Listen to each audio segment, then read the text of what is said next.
Okay, Dave from Chase Classic Cars, working on the MGB Roadster yet again.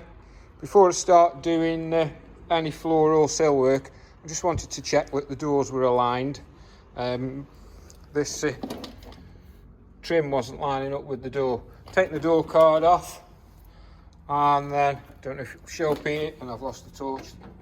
Dude, there's the torch. That's some very rusty hinge bolts. I've only done the top ones, as advice says you only need to do the top ones, so that's what I've done. Door's going to be replaced, but I want to make sure everything's level before I start cutting.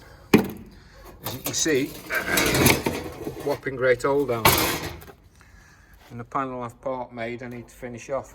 Right, I'm doing this one-handed. Going to shut the door, got to lift it up to get it level.